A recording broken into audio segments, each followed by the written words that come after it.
Hey everybody, Fairwind Cosplay here. With only a few more days to go until the release of Pokemon Sun and Moon, I thought it would be fun to do a very quick Pokemon plush review.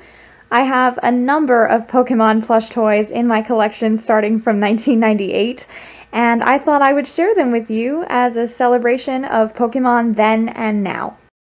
So this is my very first Pokemon plush. This is the Hasbro Jigglypuff.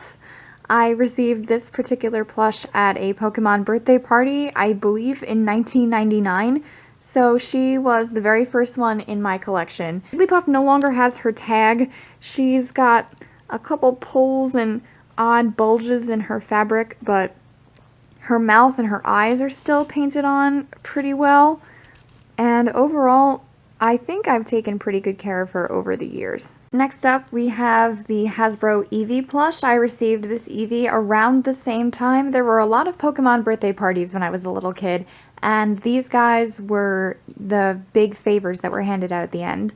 I loved Evie, especially as a kid. I have so many Eeveelutions now that it's not even funny. So she was pretty much the start of my Evie obsession. The felt on her ears over the years has picked up a lot of lint and dust that doesn't like to come off because the fabric has paint on it, and the fluffy ring around her neck is still very much intact, and look at that cute little tail. Next up, we have this beautiful bootleg plush of a Vaporeon. This particular bootleg is largely based on the Pokemon Canvas line, which is a very popular, very highly sought after plush line that is very expensive and very difficult to come by. So normally I don't like having bootlegs in my collection, but when I saw this pretty lady up on Amazon for $10, I knew I had to spring for it, especially because she's so large. And I'll compare her to this Lapras Pokédoll, just so you can see the size. She is very big compared to the normal Pokemon plush sizes. Now, I like this particular plush not only because of her size, but because the attention to detail is gorgeous. Her eyes are fully embroidered, which sometimes you don't see on regular Pokemon plush, and overall, she's just absolutely gorgeous. The one nitpick I have is that the back of her head where she had been stuffed is a little puckered, but overall, like, she is fantastically beautiful. And even though she's not a standard Pokemon plush, I'm very happy to have her in my collection. Next up is Lapras, who is the very first Pokédoll in my collection. She does not stand up very well, but she is made of Velboa, and I cut off her tag. I still own her tag, but it's no longer intact. But when I first came to the Pokemon Center, I knew that I wanted to have a Lapras, because I'd seen photos of them online, and I just fell in love with them. And sure enough, there she was, sitting on the pile waiting for me. This particular little lady is my con travel buddy. She always comes with me to every convention that I go to and stay overnight at. Her little spots are all embroidered, and she's just very, very cute. Okay, so next up is the Pokemon Center Raichu plush. Raichu I have always loved more than Pikachu. I always just thought Raichu was so fat and cuddly, and I loved Raichu so much. So last Christmas, Aurelian Cosplay found this little lady in the Pokemon Center, and she got her for me as a Christmas gift. Here's the tag. It's Pokemon Center tag. And her tail and little back stripes are very cute. Now, some collectors are very picky. They probably wouldn't be happy that the brown stripes don't exactly line up on her back, but I'm okay with that, if only because I mostly display her from the front. Okay, so this particular plush is one that I have a very difficult relationship with. This is either a bootleg or a factory reject Pokemon Time Dragonair. Dragonair is my favorite Pokemon ever, and I am so sad that there is so little Dragonair merchandise out there. So when the Pokemon Time line came out a few years ago, I was ecstatic to see that there was a Dragonair included in the lineup. However, that line sold out very quickly, and I found this Dragonair at Anime Boston a couple years ago. Now, I would not recommend, for the most part, buying Pokemon toys at conventions if you're a serious collector and you don't want to pick up bootlegs, because most of the Pokemon toys that are at conventions are bootlegs. So I compared this particular plush to pictures of the official Pokemon Time plush, and the embroidery on the ear wings is different, though everything else is very similar. So I'm not entirely sure if this is just a factory reject or a very good bootleg. My other qualm with her is that she picks up a lot of dust and lint. She's made of this kind of, I hesitate to say terry cloth, but it's not a very soft fabric, and it's kind of itchy when you touch it, and it picks up lint no matter how careful you are. So that's my Dragonair. Even if she is a bit lopsided, I still love her, if only because she's the only piece of Dragonair merchandise I have in my collection, and Dragonair is my favorite, so she gets a pass. Next up in my Gen 1 collection is the Charizard Pokédoll. She's made of Minky, and Charizard is very important to me because Charizard was my first starter in Fire Red Leaf Green. I love this particular plush because of the very silly happy grin, and just the colors on the tail and the wings are beautiful. And finally, to finish off my Gen 1 collection, I am showing off a piece I very recently acquired. This is a custom Articuno plush that was made by Shiba Love Cosplay. I picked Articuno up at NPC 2016, and Articuno was my very first favorite legendary Pokemon. This particular Articuno is very small and very fat. It's made of, I don't want to say felt, it's like a fleece with little tiny wings and big eyes, little felt feet, and look at that tiny little tail. It's too cute. Moving on to Generation 2, this is my Umbreon Pokédoll purchased from Nintendo World. Her hang tag is no longer attached, but she does have a legit Pokemon Center tush tag, which proves that she is legitimate. This Umbreon is so cute. She doesn't stand up on her own very well. She'll faceplant, but that's a problem with lots of Pokédolls. But I just love the embroidery of the moon circles, and she has the cutest big red eyes. My final plush in the Gen 2 part of my collection is Suicune, which is a Pokédoll from Nintendo World. Suicune is my favorite legendary of Generation 2, and my favorite Pokemon film of all time is Pokemon Forever, starring Suicune and Celebi. I've always been drawn to Suicune as a character ever since Pokemon Crystal and following Eugene's storyline, so I'm very happy to have Suicune, this graceful, beautiful legendary, in my collection. Suicune is made of Minky, and the art for that tag is just too cute. Moving on to Gen 3, which is my personal favorite generation of all of the games. This is my Kyogre Pokédoll from the Nintendo World. This is Kyogre. It's like a sphere whale. It's so cute.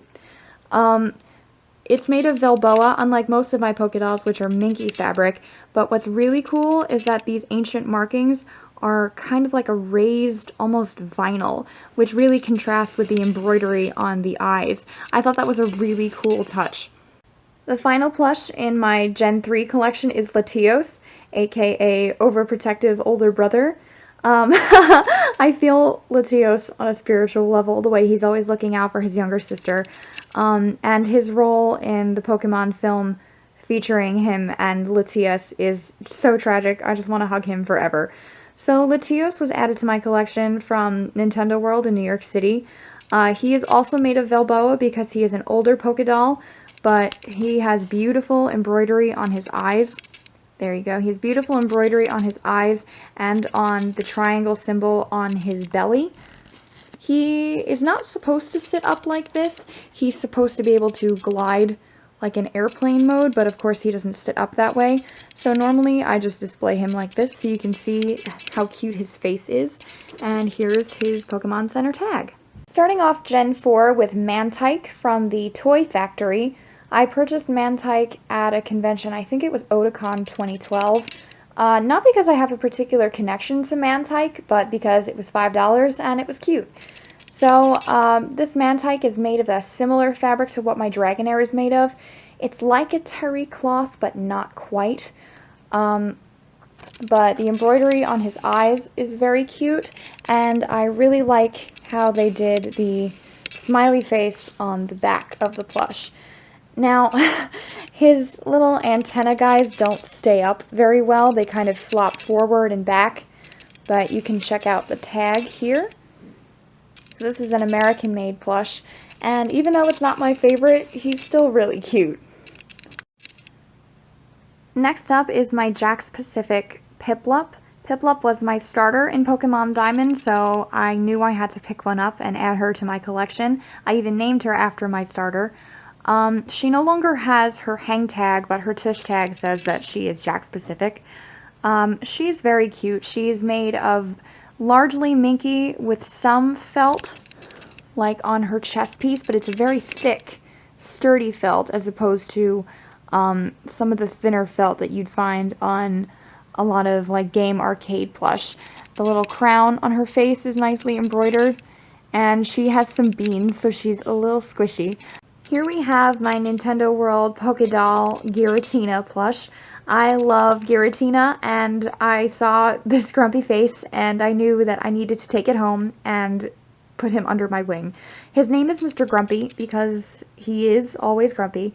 And I'm very impressed with just the patterning of this particular plush. Like, the crescent on his head is very well done. The chest plate, his mouth pieces, almost pincers, those little stubby wings. He has 6 legs. Look at that. All of them move. And then his little tail.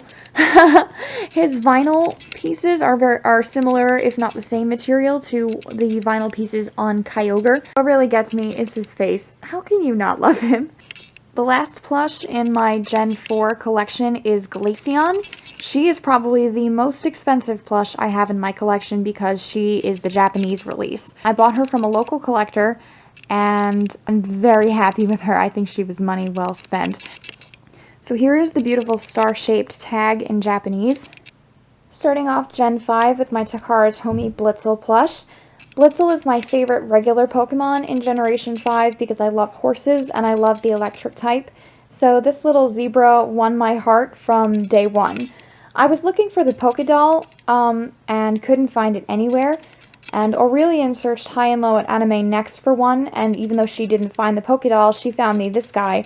And even though it wasn't the Pokédoll, I was so happy just to have a Blitzel in my life. One thing I don't care for is that the mane and tail are made of a stiff felt, but at least it keeps its shape and it holds up. I love Blitzel, and I'm so excited that this particular Blitzel has a brother. Eventually, I was able to find a Pokédoll of Blitzel. This is the American version purchased from the Pokemon Center in New York City. Look at that face, those huge doe eyes. I'm in love. And just look at those eyes. Look at him. Now, I do like that on this guy, his mane and tail is also made of minky, but as you can see, the mane doesn't exactly hold its shape a lot. It kind of flops down, but I like that it matches the feel. It's nicer to snuggle with. The next Pokédoll I have in my collection is the Japanese Cobalion Pokédoll. I bought him online from Pokevault.com. I'll leave a link in the description below. He has so many hard-to-find Pokemon toys, cards, figures, etc. on his site, and he lives in Japan, so he's able to get everything directly from the source as soon as they come out.